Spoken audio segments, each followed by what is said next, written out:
I was in a relationship for 8.5 years. When COVID first broke out, the office that I was working in, it had shut down. So I was forced to work from home. Both my partner and I, we were both in the tech industry. So I was really fortunate that I was able to work from home during the entirety of COVID. However, we both weren't prepared to set up our home offices. So what happened was we had shared this bedroom together. So picture this. This is our bedroom, and we had the bed right here where we slept in for 8 hours. We set up workstation 1 here, workstation 2 here, all in the same room where we had worked for another 8 hours together. And right after work, we would do activities together. We would cook together. We would do home workouts together, watch TV shows together. So we pretty much spent 24 hours together every single day during the entire 2 years. Now, even before COVID, during our 8.5 year relationship, we had only spent 2 weeks apart from each other. And that was only because our families had went on vacation separately. So we were very physically attached. And for myself, I felt very emotionally attached as well, to the point where I felt that I truly could not live without this person in my life. And that life was only worth living because this person was in my life. But I had come to realize near the end how unhealthy that dynamic was. And I also came to realize that my first codependent relationship was not with my ex-partner, but it was with my mom. When I entered high school, to give you background, I went to 2 different elementary schools. So elementary school 1, elementary school 2, and then high school. So when I entered high school, I started seeing old classmates from elementary school 1 again. And one of the girls had come up to me after not seeing me for many, many years. She said something along the lines of like, "Oh my God, Judy, hi. Haven't seen you in such a long time. You look exactly the same. I still remember you as a girl who cried in preschool." And when she said that unlocked like a core memory for me. It just blew my mind. And I remember first day of preschool, my mom had taken me and I was just tugging on the pants. What are these called? Like the hem of her pants. I was just tugging on it and I was crying. I don't remember what I was saying.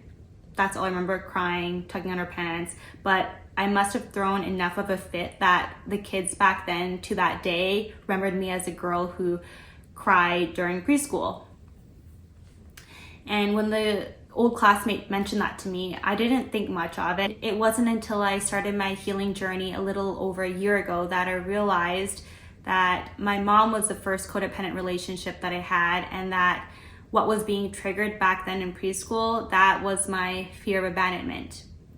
I had also come to realize that the relationship that played out with my ex-boyfriend at the time, that was not an accident.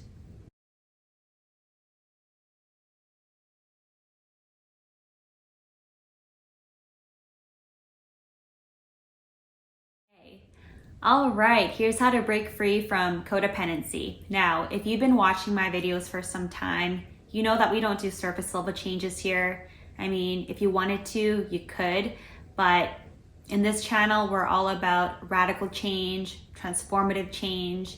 And to begin with, first step is to become aware of what our subconscious patterns are. Now, how I came to become aware of my subconscious patterns was I reflected on the past. And when I was reflecting on the past, I started from childhood, because everything starts from childhood. It's when we first begin to download our subconscious patterns. And I've got a series of questions that you can ask yourself as you process your past. So ask yourself, do you notice any reoccurring patterns that keep playing out in the relationships that had the most significance to you? And following up from that, is there a certain type of person that you keep attracting in your life? Is this person very emotionally unavailable, perhaps, where you feel like you keep having to prove yourself to get their attention? Or perhaps is this person someone who you feel that needs a lot of reassurance from you? Another question is there a certain relationship dynamic that you keep attracting?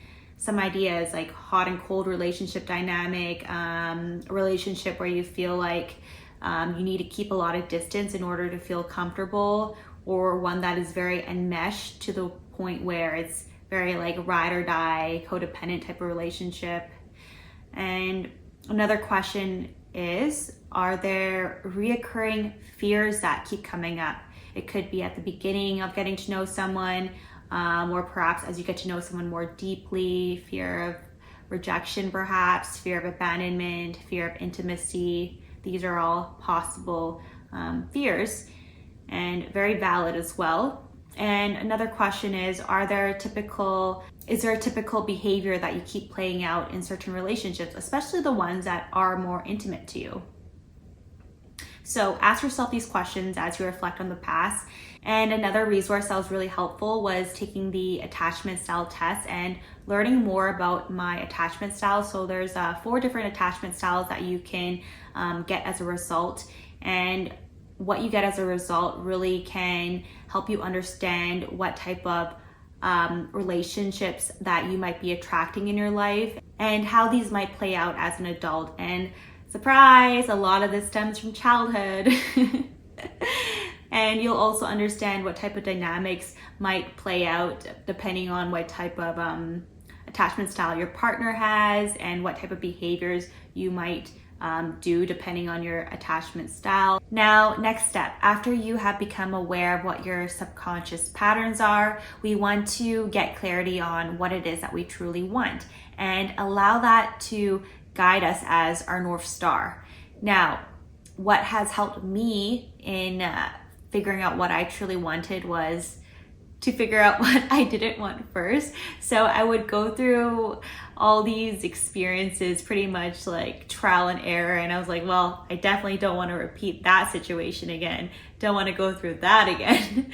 And then I would take the opposite of that and allow that to be my North Star. And sometimes even after I achieved that, I would refine it a bit. I'm like, okay, well, I kind of steered too much on the opposite direction. Let's find a balance in between the both. But you know, it's all a game of trial and error. But yeah, get clarity on what you want. And once you have clarity on what you want, write it down. There's so many things that we forget all the time. And even if you have it so instilled in your memory and you keep repeating it to yourself day in and day out, if you write it down, you don't have to hold so much mental energy that you have to keep reminding yourself day in and day out because you know that it's already stored somewhere. So yeah, jot it down in a journal perhaps. And what we're doing here is we are reprogramming what those old subconscious patterns and beliefs were. We are letting go of them and we are choosing things that align with what will actually help us towards what we want. We are choosing our own rules. We are making our own rules and we're living by them. So after we have set our own rules, what we're going to do is we're going to reinforce actions and behaviors that align with what our new rules are. And my biggest tip for you is just to step into the person, the future you that does these things effortlessly, because there's what we identify with, and with that identity, there's the beliefs that come with it. And with the beliefs, there's the feelings associated with it, and then finally the thoughts.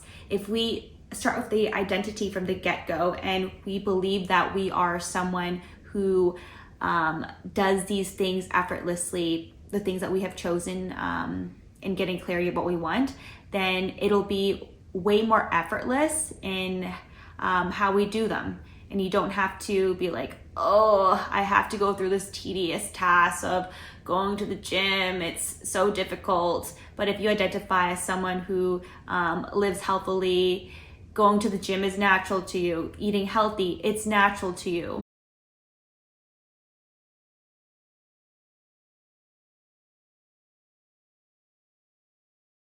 Okay, you guys, the opposite of codependency is to become more independent. And I see independent as more than just being able to take care of yourself, but also to practice your own free thinking. So something that would be helpful is to practice expressing, or to actually express how you think, how you feel, what you want, what you need, what your opinions are, and do that in an assertive manner, not aggressive, very respectful, that is effective communication. And something that has helped me, because I was someone that had a lot of trouble expressing what I thought, what I felt, because I definitely didn't want to rock the boat. In the past, I wanted to maintain harmony. But what I learned to do was use I statements. For example, I like when you ask me questions. I don't like when you do this. I think that this system can be improved, and this is how I think it can be improved. And I really want to grow my channel, so I would really appreciate if you guys could drop a like and drop a comment. And if you don't feel comfortable expressing this to other people, then write it down in a journal. That's how I started. And once you have confidence in doing so, you can start expressing how you think, how you feel to the people that you're more comfortable with, and eventually you will grow confidence to be able to express it more freely to others as well. My next tip is to figure out what you like doing, and don't feel embarrassed if you don't know what you like doing at a certain age. I was 26 years old when I was trying to figure it all out, so don't be embarrassed. Couple questions to ask yourself is, what did you enjoy doing as a kid? Is there any new hobbies that you've always wanted to try? Are there certain things that you do that really make you feel alive? If so, then do those things. Yeah, that's my next tip. My next tip is to do the things that you enjoy doing after getting clarity on what those things are. And what you'll find is that you can find enjoyment outside of being with this person. You can find enjoyment in doing these new hobbies with other friends, perhaps a new group of people, or even with yourself, and that you can find love outside of your relationship. There's love in doing things as well. And what will really help is to do things outside of your comfort zone, because then you'll be stepping into new territory and you're gonna really discover yourself then. You're gonna be able to see how you react in situations that are new to you, and you're gonna see how freaking adaptable you are and how you can overcome anything, and the things that you like as well and perhaps don't like, in doing this trial and error experimenting with trying new things. So some things that you can do is try new hobbies, new activities, meet new friends. And if you identify as an introvert as well, I know that it can be very nerve-wracking to make new friends, to introduce yourself to people. But then again, this wouldn't be considered stepping outside of your comfort zone if it was comfortable, right? I can promise you that it'll be very rewarding. And if you have this limiting belief that you can only make friends in school or in work, let go of it, because that's what I thought. And I was able to make friends outside of that. And it was probably one of the best things that happened to me last year, because from that one friend, I was able to make friends with their friends after, and we now get together for regular get-togethers, and it's just a really great time, and I feel really connected with them. And you can also do things like solo traveling. That was really enlightening for me too. I had a total eat, pray, love experience from that. I had booked a trip to Europe, really just to overcome my fear of the unknown. I had only booked the plane ticket and the hotels itself, and the train tickets. I had no idea what I was going to do day by day. I had purposely left it as an unplanned itinerary, because my sole purpose was really just to discover myself in a new environment and see how I can adapt in situations that I wasn't comfortable with. From being someone who was totally planned with everything before, had such rigid routines, I wanted to just throw myself into the unknown, and it was liberating. Okay, And on that note of embracing spontaneity, embracing the unknown, and on the subject of rigid routines, something you could try is creating a routine or system of your own. And it could be rigid, it could be flexible, it could be whatever you want. The point is, it is your own, and you are designing what your ideal day would look like. And it's all a game of trial and error, like I had mentioned. So if you try it out for a little while and you feel that it needs a bit of refining, refine it, see how you feel, and optimize it to how you want to live your life. And you'll really realize what it is that you like and don't like about it. You'll learn a lot about yourself. Okay, and another thing is learn how to say no, and create boundaries for yourself to protect your energy and actually enforce these boundaries too. If you need some time alone, let the person that you need space from know that you just need maybe an hour or a certain amount of time to just focus on the thing that you want to do. And it's not wrong to ask for that. If you are better able to fill your own cup, you're going to be better able to be there for others as well. So protect your energy. And my last tip is to become obsessed with expressing yourself. And this will come with confidence in discovering more of yourself. And I think it's actually something that will come naturally. So you can express yourself in how you speak, how you dress, how you walk. And it's all about authenticity, baby. So once you get to that point, I think there is no going back. And I think it's safe to say that you have established your sense of self. Now, what happens if you steer way towards hyper independence? So that was what actually happened with me. I had done everything that I just shared with you earlier, and I had gotten myself to this point where I felt like I don't need nobody, I don't need no man, I don't need anybody's help. So I didn't ask for help, and when people offered help, I would reject it. And now I'm at the point where I am balancing myself more in the center of I like my independence, but I see the value in asking for help. And I also realized that when I was rejecting people's help, that I was rejecting their generosity, and I was rejecting a core gift of themselves, and I was rejecting who they were. I was rejecting their love, and I also think that I was less appreciative of that at the time in doing so.